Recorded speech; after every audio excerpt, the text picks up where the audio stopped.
So good morning, everyone. I'm Betsy Klein with Advantary, and I'm honored to have you all here today to listen to Dr. Donna Hamlin talk about board styles and how differences make for high-performing boards. We're very excited to have Dr. Hamlin with us.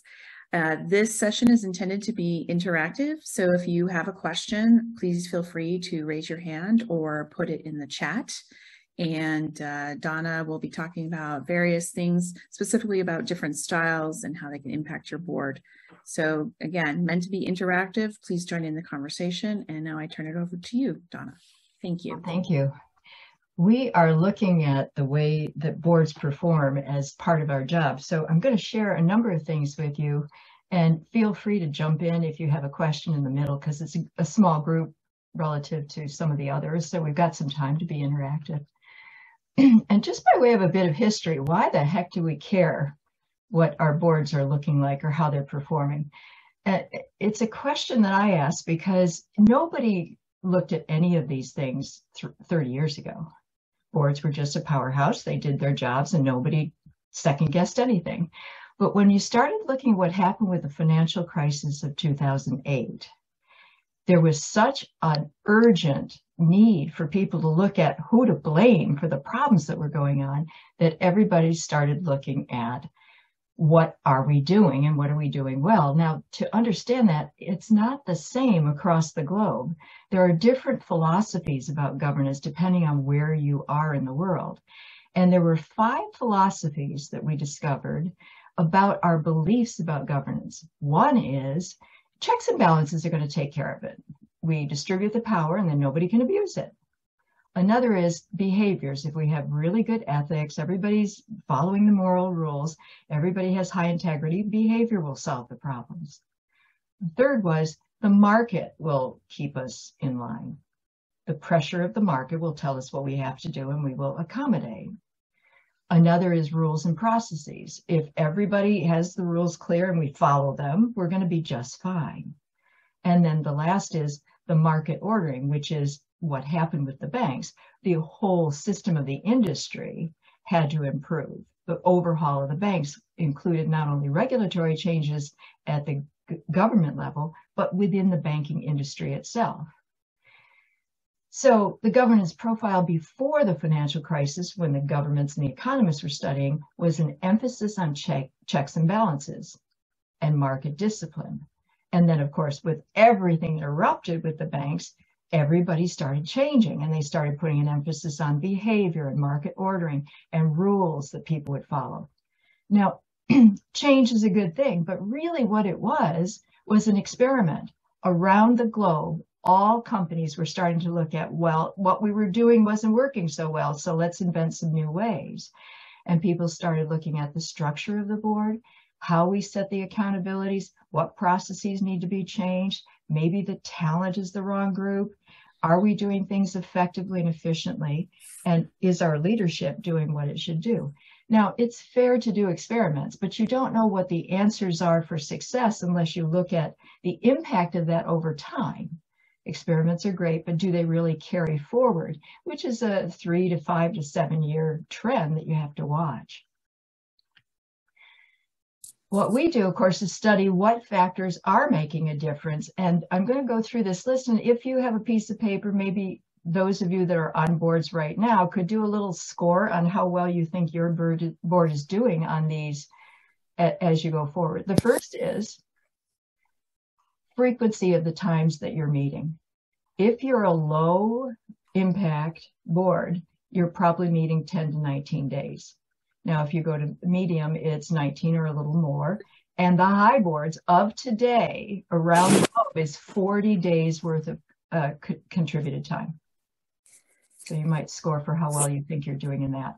That is a big jump, and it is starting to be the nominal one. Are you proactive in getting all the reports, the information, going out and meeting the customers, the stakeholders, the staff?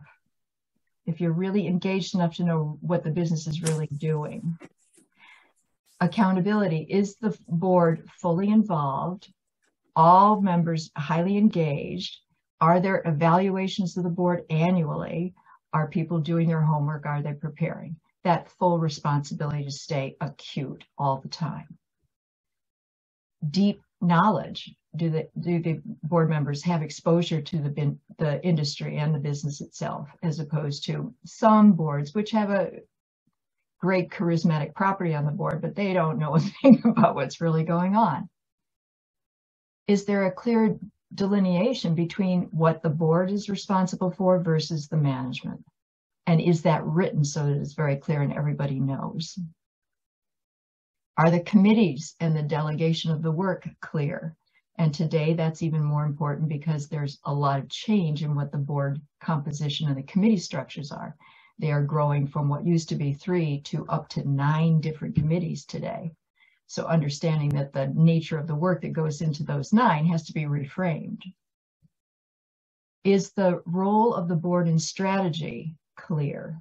Is there a sense that they oversee strategy, but they are the long-term thinkers, as opposed to getting under the tent and getting too involved in the current strategic plan, as opposed to strategic thinking? Is there an annual agenda and plans that are monitored well to hold people accountable? Is there a regular review of the nature and the talent of the executive function and the senior management to understand succession thinking for the organization? Is the quality of the discussion high, healthy debate where no subject is undiscussable and it's handled with candor and trust? Is there a good sense of what the risk of appetite is so that people can look at opportunities and feel comfortable with options going forward? Is the communication transparent? Whether it's bad news, good news, everybody has the same access to the information. There's no politics as to who gets some and others don't. And the last one is group chemistry.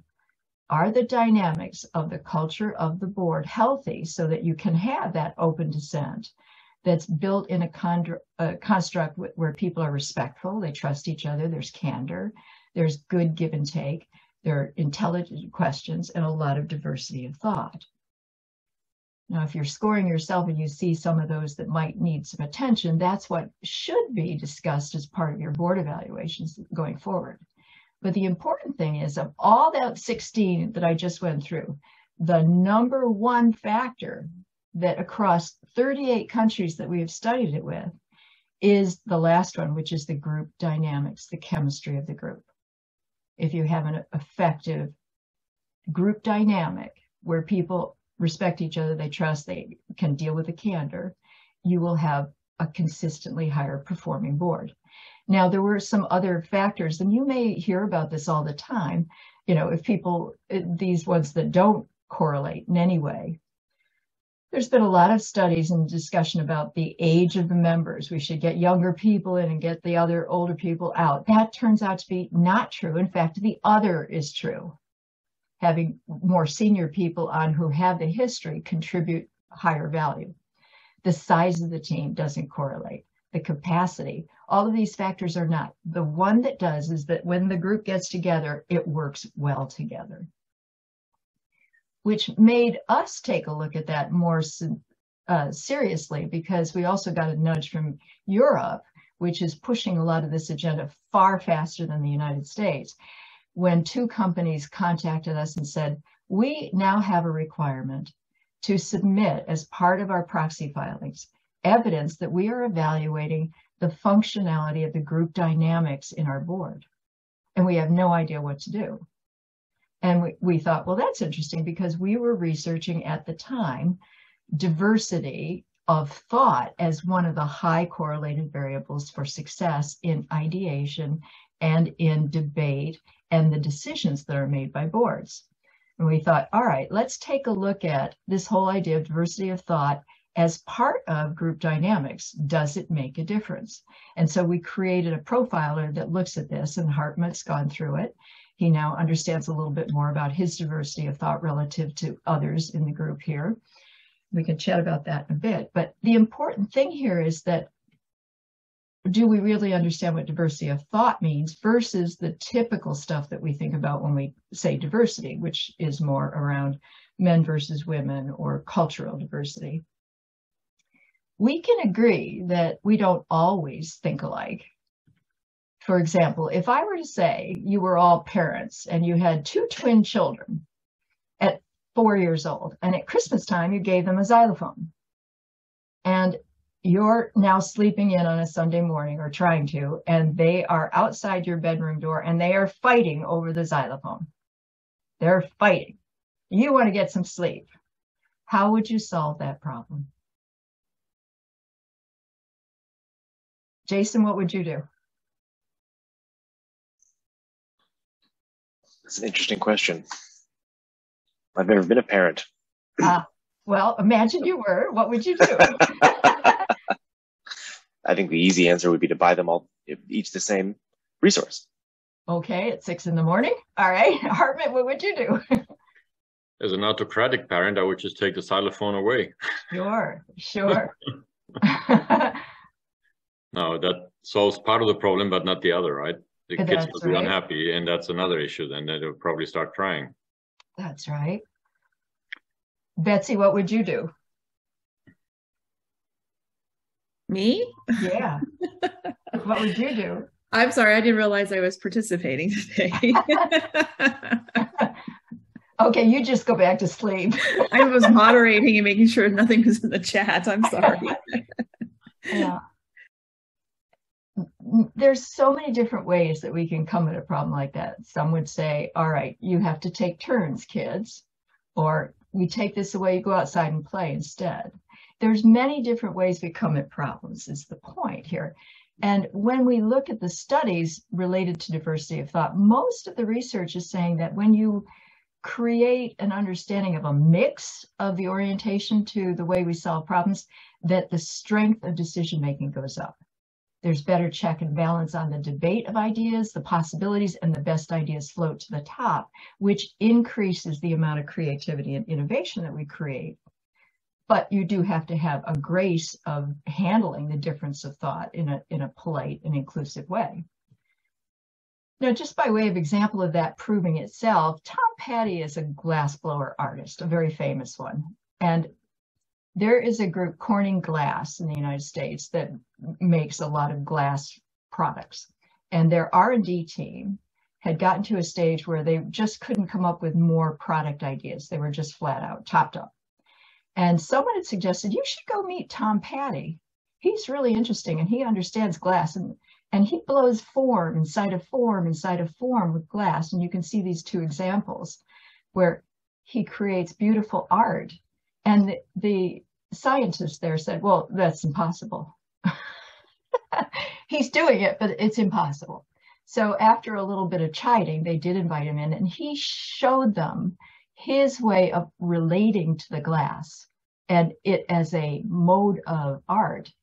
And as a result, they put him into an advisory role, and they came out with 5 new patents for products within that year. So bringing in a different angle of thought is what can make a difference, provided we don't quash the creative alternative thinking, which would be an example like Sir Ken Robinson, who is an activist in the UK trying to create educational potential for the way we teach children because we quash their innovative thinking. And he wants to create change for that. And an example would be the art teacher in a school where she's walking around and looking at the children are all coloring on papers on the ground. And she came over and leaned over at one child and said, "What are you drawing?" And she said, "A picture of God." And the teacher said, "Well, that's interesting, but you can't do that. We don't know what God looks like." And she did not look her head up. She just said, "Well, you will in a minute." Which is great because she was not going to be encumbered by the teacher's belief. But we do know that diversity of thought comes partly out of science and partly out of just nature. Our brains are not wired the same. Some people, and it seems to be more leaning towards women's brains, have more lanes. And so they can multitask. They can think about things simultaneously, whereas other brains have fewer lanes and they're more able to stay focused on something and then put it aside and move to the next thing. Although there is science today saying that we can change our brains if we want to with certain disciplines. So it's not that we are stuck with it. But the important thing to know is that the orientation to how we solve problems, as we've studied this now, is a focus towards, a bias towards get it done. This is action. How do we get it done, which is process? What is it that we're supposed to be doing, which is the strategy? And the last being, who should be doing it? What composition of talent is it that's going to solve this issue? And when we look at those orientations, it plays out in certain disciplines. So if it's action, it's about getting it done. And people there are focused on the results. They think pretty swiftly. Their vision is incremental to short. Let's get this, then we'll get this, then we'll get this. And their style is very work ethic. They don't spend a lot of time on things that are not on point. So coming to a seminar like today's would be in the way for an action person. It's not the focus of what my day is supposed to be about. They come in early to work. They don't have time for excess meetings. They want to get things done and checked off the list. Regulators are ones that focus on the process, and they're more detailed oriented. They don't haste. They take the time to create the structures, and they're affectionately known as good bureaucrats because they're predictable. They are organized. They can be counted on for processes they uphold, and their rule or their thinking is that if everybody did that, we'd have discipline, we'd get things done. So their concern is to make sure that there are rules and that people respect them, which is a little different than action people, which is just get it done, right? The strategic people are the creative ones. They're all about change. They're happy to break things that are working just fine so that they can reinvent it another way. They think in a broad way. They're affectionately called arsonists because they can start over and be happy with that. They like change. They have a lot of ideas. They'll have 90 ideas before breakfast in the morning, and then they will get people working on them. And the next day come in and say, hey, you know that idea I got you going on? Well, forget about it. I came up with a new idea. You can't change my mind. I changed it myself. So there's a lot of fluidity of possibility with a strategic person. Now, there is a downside of that you know, you may get into too many things all at once. So they do need a grounding wire quite often. And their sense is if we had more ideas, we'd get a lot more done. We'd get farther. Now, the people-oriented ones are uniters, and they love teamwork. They're very good at taking an idea and then composing the right talent to get it done. So they master well when somebody's got the great idea, and they will organize it for success. And so they're very sensitive to the quality of the talent around any issue. Now, there is a class of person that just is low key, just goes in, gets out, doesn't want anything to do with it. It's deadwood. And they don't have any complaints, but we don't think about those. We do think about these other four categories. Now, they turn out to project in governance styles. And we've done this research across so many different cultures that it doesn't really matter what culture you're in. These styles are evident in boardrooms. The workaround of these are that there's a strong suit. And of course, with any style, there's a shadow side. When under stress, you might see a different behavior. Unifiers are the ones that are great about people. They spend a lot of time getting to know with deep relationships with each director, so they earn the respect and the comfort of a conversation with anybody. They are very good at holding the board group to the social norms and the requirements of good behavior. So if someone is talking too much, they can say, you know, Jason, we've heard a lot from you, but now we want to hear from Hartman. And they can get away with that because everybody respects them, and they'll say, oh yeah, sure, no problem. They also very much would like to see harmony in a group. So let's imagine a board is arguing on, struggling on some kind of issue, and they finally settle on something that they think will work. But the unifier is sitting there going, oh, I don't know. There's still a problem for me with it. The unifier's downside would be the harmony is so important. They don't want to blow that up, so they'll just zip their lip and not say what's bothering them about that decision. And of course, the duty is to put that problem on the table. Everybody have to rethink it to get a stronger decision that can be made. So it's important to understand where your possible weakness might be so that you override it. Now, an advisor expert is someone who's there to spare everybody else becoming one. So if you have a deep legal insight or you have expertise in the industry, for example, if you were we have a client who was the chief medical officer for Pfizer. And when he retired and he wanted to start serving on boards, he had 16 calls within the first day that he announced, because he's an expert in that field and there were businesses that needed to know it. The good thing about that is it spares everybody having it. But when you are an expert, it is also true that you have so much respect for the other people's areas of discipline that are outside your own that they tend to be a little quiet unless they're asked on their own topics. So the skill there is to get up on the balcony of the business and start understanding a wider view of it to contribute more. Challengers are the people who are very articulate about, here's where we are, here's where we need to go. And they will create ways to make sure that these are the action people, making sure that we get there and monitor the success and keep us going. They're not necessarily as gifted at how we do it, but they will hold for the accountability. So they partner very well with the change drivers, who are the people with the 90 ideas before breakfast.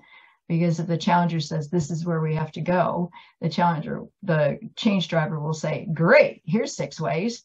And then they become a powerhouse for the others that are maybe a little more reticent or have a lower appetite for risk on creative options. So they can create belief and hope and faith and energy for the group. Now, the statesperson is the most unusual in that in all of the ones that we have done, it comes out maybe once out of 900 that there is someone who has an equal balance of all 4. And when that happens, that person becomes an excellent chair of the board because he or she can broker deals when the thinking just doesn't align, or they don't understand each other, or they're disagreeing with each other. They can put it into terms that the others can understand. They're also very good at getting to closure on decisions and things like that. Because they're very infrequently showing up, the default typically goes to a unifier because the diplomacy skills are good enough to help substitute. But if you turn out to be a statesperson, no board ever wants to get rid of you because it's such a rare value to have. Now, does that matter at the end of the day? It sure does if we say that the group dynamics and the group chemistry is so important. Here's an example of what we did when we looked at ING Bank in Europe, when they were doing a restructure of their regulatory environment and different boards around different countries. And they brought their top 50 people who were going to be part of the composition of these new boards. And you can see here, geez, you'd think you'd have a few more experts in this collection of the quality of styles that were showing up. And they fortunately had one person who was a statesperson who ended up being the chair of the board, by the way. And you can see that the composition here, at least there's representation. What we're encouraging people to do is to make sure that your board doesn't have homogeneity where you've got a group of all of one type, because then you don't have that quality of debate. You have a party, everybody gets along, it's great, but not really gets anywhere. At least here, they could compose their committees or their subgroups using the talent in a different way. Now, that's good for succession planning. It's good for looking at candidates. If you're short on a certain number, you start looking for candidates that are going to fill in the gaps, which is good for your planning. Here's another example of a group I am on a board, and you can see that the bulk of the people are down here in the challenger category. They fight all the time with each other. And I'm up in the Unifier group. Lucky me, the independent director who has to go break up the fights all the time. And there's one other gentleman who's a smaller investor. And when we ran this, I said, thank goodness, we've got at least 2 of us attacking this group. But this is the kind of dynamic that boards are looking at today and saying, is there a better way that we can create the balance of thinking and the standards of how we manage that balance to get things done? Challengers are, yes, go ahead. Donna, question. So how do you determine where somebody fits in this profiles, right? So is there some sort of a self-assessment? Yes. Our firm does a lot of psychometric modeling. So we created a way to do this for the groups in Europe that suddenly needed to know. We were just looking at that ourselves. And so we created a profiler that we could use for them, and they loved it. And we said, gee, it's such a nice way of looking at things that we've made it available to all businesses today. And we incorporate this into our board evaluations when companies are looking for an independent review. So it's a handy tool, and right. It teaches you a little bit about yourself, which is good. And I jokingly, I had a presentation to give in Canada to a group, and as part of it, everybody put their business cards in. And at one point we drew, and a woman had won a free assessment, and her husband was with her, and he yells out, I don't think she needs to know it. I know what her style is. And she and he were having a fight because she said, it's not that, it's this. And then we did the assessment. It was neither of them. So we saved the marriage. But yes, it's a good way of taking a look at where your strong suits are and to use for your own fit. Because if you're invited to a board, which is like this one with all challengers, and you're a challenger too, it's not worth going. So it's a good screen or due diligence from both sides. Now, it is true that diversity, whether it's diversity of thought or any other kind, is one thing. And Justin Trudeau had made this claim, diversity is a fact, inclusion is a choice, which is thoughtful. However, I would suggest as a friendly amendment that diversity is a fact, but inclusion is a competency.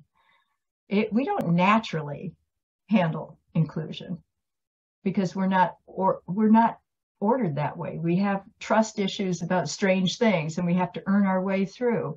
So there is work that we recommend that people start attending to assess the quality of that within the board. It's also true for management teams, of course, but if you are building a board with a lot of diversity of thought, then there have to be skills to accommodate that, which is better listening skills, asking 3 questions for every declaration that you make so that you're inquiring more than you're stating, that you've understood the chemistry of difference, that you're able to have honest conversations in a way that needs to be done, and that you understand the difference of leadership when you're in a peer-based model as opposed to a hierarchical one, and that's built into your onboarding so that new members know it from the gate, so that they know what they're dealing with and the quality of it. Now, at the individual level, for those of you that I know I mentioned that your brains can be changed, but if you're curious about your own style and whether you want to give yourself a little bit more dexterity, these are some suggestions that I make. Read articles and books from authors that you don't agree with. It'll challenge the way you think. Ask people for their opinions, especially if they're ones you know you don't want to hear. And build that ratio of 3 to 1. Ask 3 questions for every declaration. And ask more questions until you understand before you make a final decision. Get as many of the facts and insights as you can before you jump to a conclusion. And try to improve your ability to be objective when you're hearing things rather than swift to process and conclusion. Look for truth and test yourself. And there's a lot more flexible thinking games out and tools today that you can use just for your own brain discipline. As long as we know from science that we can change it, why shouldn't we? Now, all of the factors that go into a board evaluation today is a long list, and this is a sample of what we do when we do board evaluations, but the ones that are in bold show you that 50% of the factors are tied to the chemistry of the group, the individual capabilities, and the style with which they work. I would recommend that you look at this as an element of your board's performance pretty seriously, because it is the one factor that consistently in all of these countries holds the truth of the success of that group. Now, back to Ganesh's question, yes, if any of you are curious about taking a look at your own style, we have this profiler and we keep a registry of people in it so that if we are membership based, so if there are companies that are interested in looking at another candidate, we can pull up ones that are a good fit based on the specs, one of which is this dimension of the style of thinking. But it is available for use. And we do build that into our board evaluation system so that when groups are looking, they can look at themselves as a team and what that composition looks like as one attribute for leverage going forward in the future. Now, if you're cynical or you're not so sure it's a bother to go through all of this, this is the newest data, and I don't know if any of you know anything about differences that make a difference as a book, but my colleague, Mr. Tittinger, Jorge, and his colleague have done this research, and it took them 3 years to pull all the data together. But if you don't believe that this is worth something, take a look at this book, because it does show the statistics that those companies that are actually addressing this notion have had better financial performance, their improvements on the funds are greater, their valuations have gone up. These interviews with all of these people show that the retention of the quality on the board has gone up. All of this is tied to the ability to have diversity and inclusion skills at the same time to get results. I think that's a compelling reason for all of us to take a look at sometimes psychology as an element of success for the bottom line. So I would open it up now if people would like to ask questions about what it means to be fully thoughtful on getting to success within board performance. And I'd be curious if any of you have questions about what's going on within the board scenes for you that might be a problem that needs attention.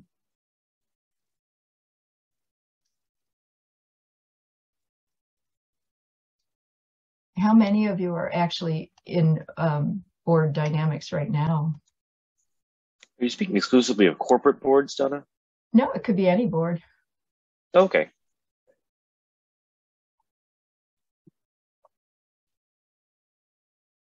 Ronald, you and I talked the other day. You mentioned needing a new director, right?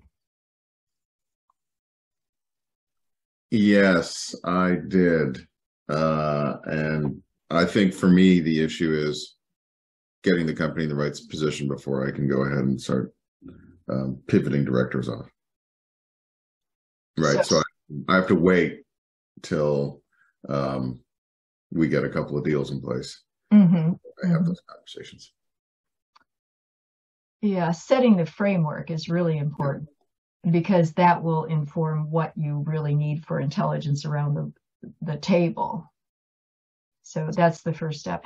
A lot of companies today, I don't know if you all are, but creating a matrix where you list what experience, skills, and capability you already have within your group. Mm-hmm. And then you predict 3 years out what the business is going to be doing, and then list the things that you're going to need to be successful for that vision, and then compare it to what you've got, and you identify the gaps, and that's what you go searching for, the talent or the expertise or the skills to fill the gap, which narrows your search in a targeted way, which is smart. So if it isn't defined yet, then it's not the time to go shopping for talent. And do you suggest having this kind of assessment in advance? It's almost like you have to do the assessment while you're creating the board. Yes, yes. If you've got a sitting board already, it's better to have that done so that before you go look for new talent, you know what you've already got. Mm-hmm. And for example, we're doing that right now with a group where they are changing out the CEO. And we had the whole board assessed so that we could know, because this CEO is going to be part of the board, what he's stepping into. And that we would understand what we're dealing with this CEO. It sets an expectation and an understanding up front. And I can't tell you the number of times that this reduces frustration, because if people don't understand each other's styles, they get mad and they get irritated. But if they suddenly understand it, they can laugh at it a little bit.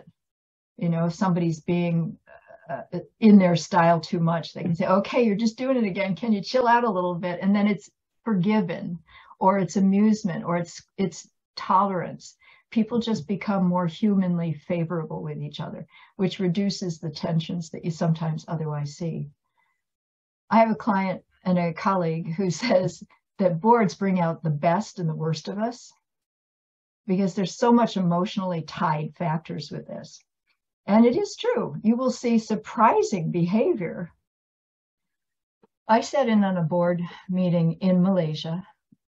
I was not a board member. I was there to do something else. But there was a point at which one of the directors brought up a topic, and the chair of the board said, if you bring that up again, I'm going to kill you. Now, that director thought he must have been joking around or something, because 20 minutes later, he brought it up again. And the chair got up on the conference table, crawled over, and started strangling him. And of course, they pulled him off, and the general counsel was writing the notes and said, debate ensued for the record. And it was just an emotionally charged topic, and it got to him, and he went nuts. These things can happen, and I'm saying that's an extreme example, but these notions have to be understood, and you have to have a tolerance for how to tone it down, and those things make a big difference.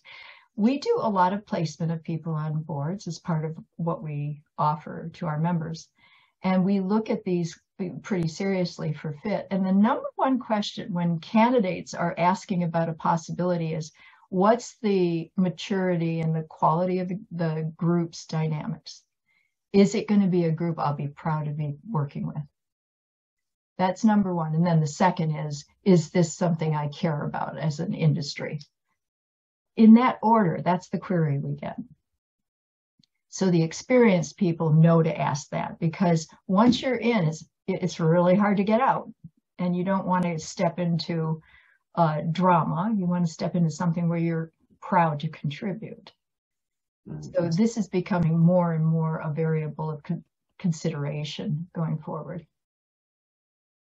Now, there's lots of other things to look at, but this one, you know, I never understood why.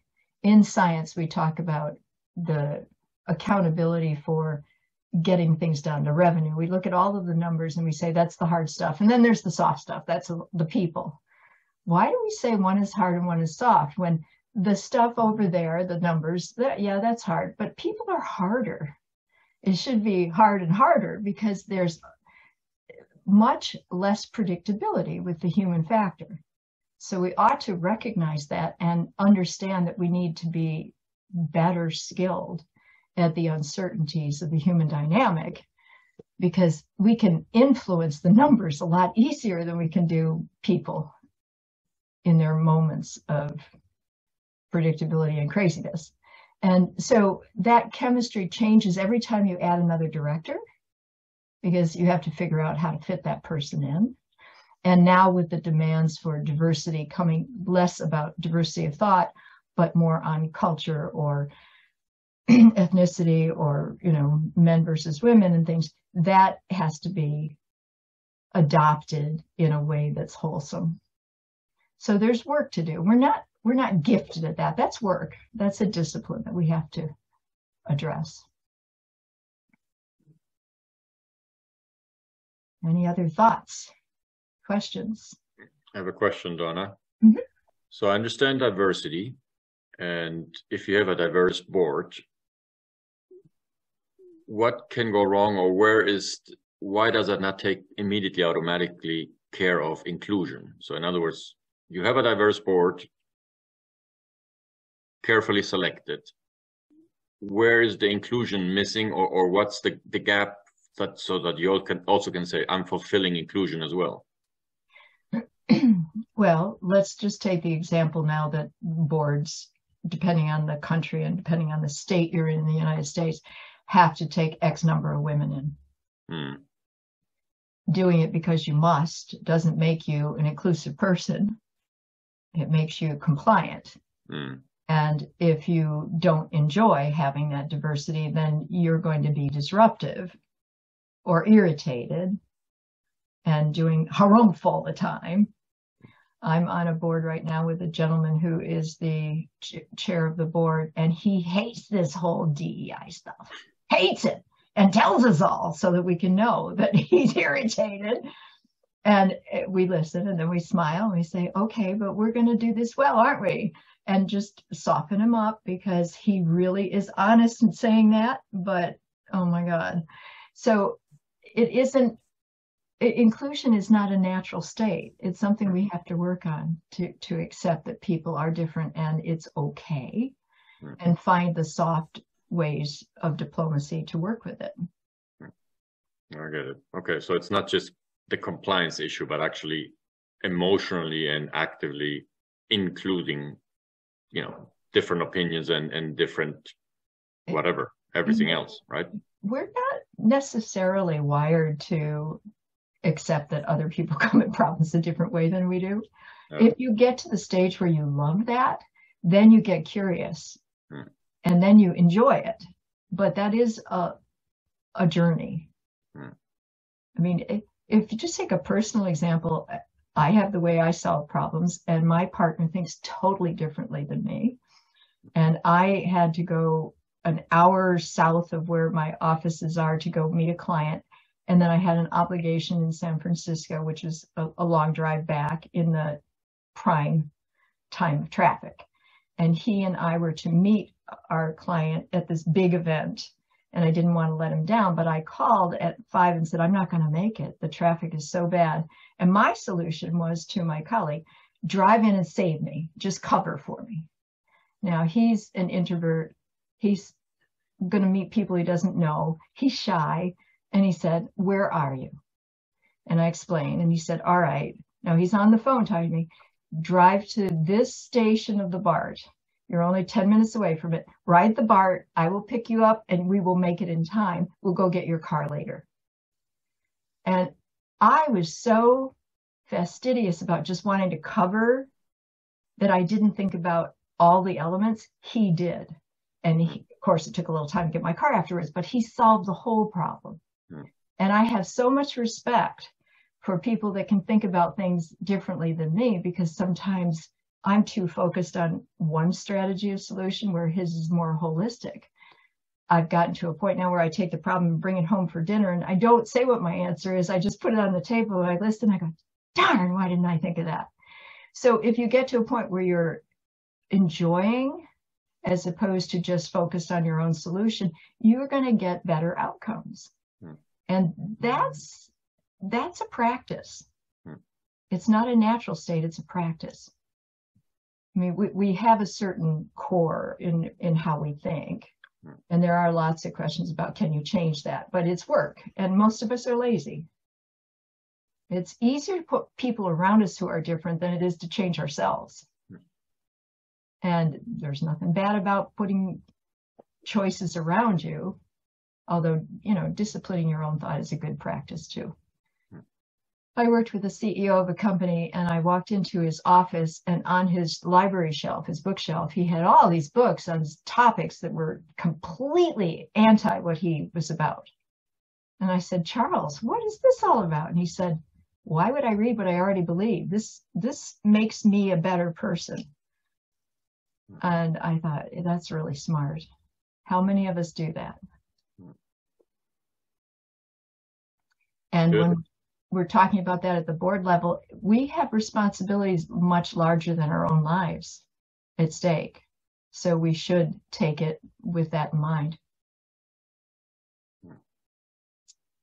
Good. And another quick one, that was a good answer, thanks, is about the assessment. So what sort of, if there's a measure, if you take the assessment 5 years later, what sort of, how much variation is there, if any, and do people evolve into possibly that statesman or whatever they aspire to be? Yeah, that's a great question. That's a great question. When we first started doing this, we did this with Deloitte, and the chair of the board for the Asian operations for Deloitte ended up as a statesperson, the rare one.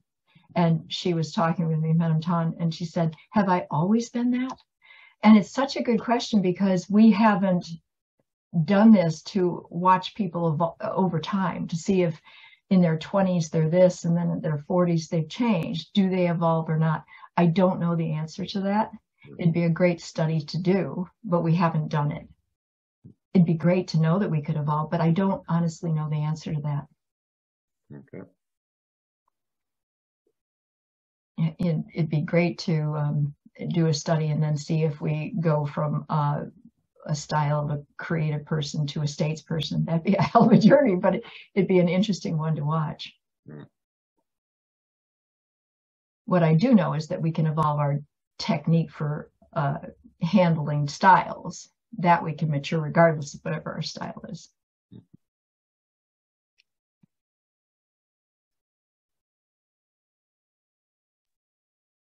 Any other afterthoughts?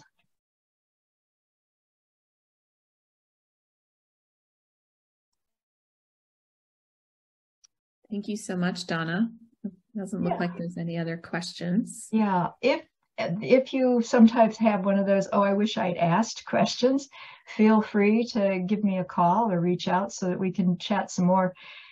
These are the sorts of things you digest over a long drive to work or something, and then, oh, I should have asked. And we're here, we're always here and able to help. So thank you very much for taking time this morning.